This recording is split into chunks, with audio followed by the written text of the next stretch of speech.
Hey everyone, and welcome back to another video. In this video I'll be talking about the German students visa, how to apply, where to apply, and how you can get your visa on the very first attempt. Before getting into this video, I would like to let you know that I had to apply thrice back in 2019 due to my silly mistakes. I would be talking about those silly mistakes which you can avoid so that in this corona season you are done with your visa on the very first attempt. Before getting into this video, I would like to thank you all, as today we have reached 100 subscribers, our first milestone. Not a huge fan of wasting time, so let's get into the topic.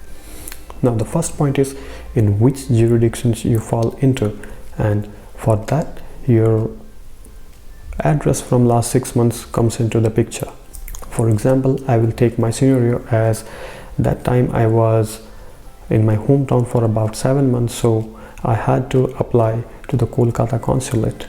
Now, along with Jharkhand, Kolkata Consulate handles applications, visa applications for other states like West Bengal, Odisha, Assam, and some other. I'll definitely provide the link in the description box where you can check your jurisdictions. Now, the second point is how to get an appointment. Here there are two possibilities. Either you can go via VFS or via consulate. Again, I will take my scenario as an example, as I had to visit Kolkata Consulate as discussed in the first point. So to book an appointment at Kolkata Consulate, you need to call the VFS or send an email to the VFS writing you that you need an appointment for your German student's visa. There is no possibility to book an appointment via their website. Again, here you need to pay a little attention about the Kolkata Consulate, that you need to book an appointment via VFS and you had to go to the Kolkata Consulate to submit your application. And this is going to be different for every other jurisdiction. For example, if you're applying at Bangalore, then you need to book an appointment either on VFS or on consulate. Both are possible. So if you have an unconditional admit, you can directly go to VFS, which is a bit easier than consulate, and if you have a conditional admit, you can go to the consulate for your visa application. Now third point is about what all documents you need to submit during your visa application. So you need to prepare 2 identical sets of documents. Each set has to contain your filled and signed visa application form, IELTS report, 10th mark sheet, 12th mark sheet, admission letter from the university, demand draft form, transcript, bachelor's degree certificate, declaration of additional contact and legal representation information, copy of your passport's data page, a cover letter, CV, letter of motivation, proof of financial means, for example the blocked account, and a total 6 passport photos, 3 in each set, and a demand draft for visa fees. Talking about my first mistake, I somehow missed to check the printed date on the demand draft.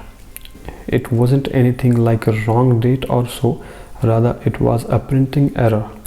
After submitting each and every document and had a smooth visa interview, it was the time to submit the demand draft.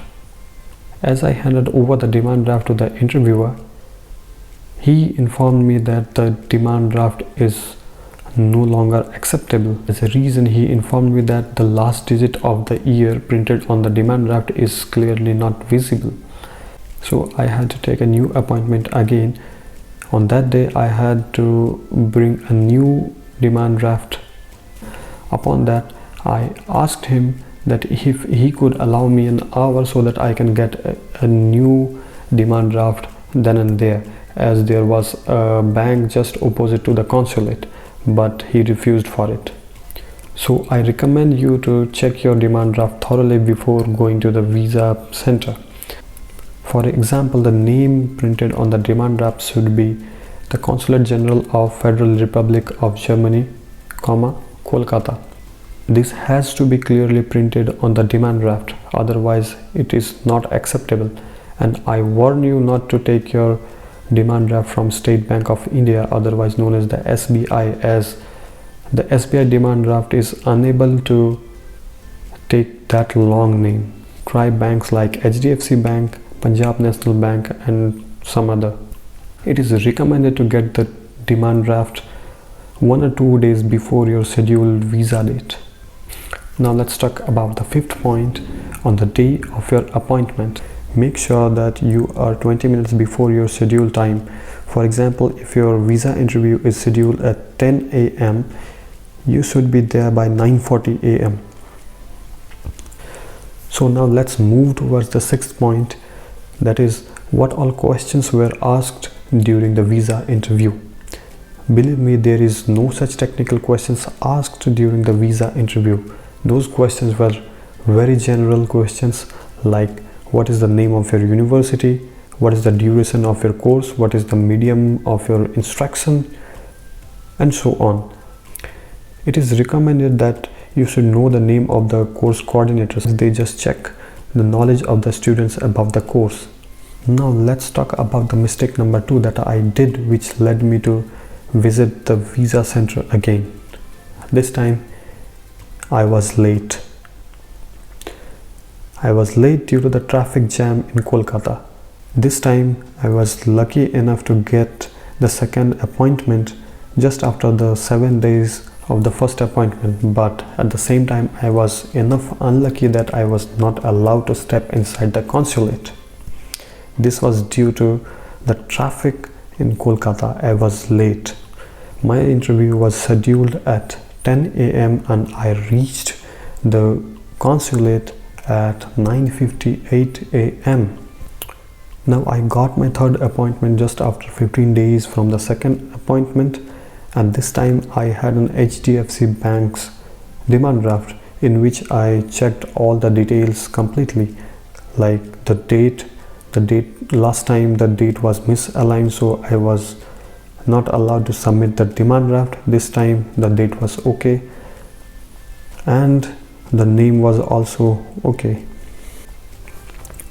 Now let's talk about the myth about the attire that you need to wear during your visa interview. Everyone says that you need to wear formals when you are inside the consulate. This is a totally wrong statement. You need not to wear formals. You are free to wear whatever you like, but I recommend to have a decent attire. With all these informations, the video is complete. If you have any kind of doubt, feel free to write in the comment section. Best of luck for your visa, and I will see you in my next video. Till then, bye.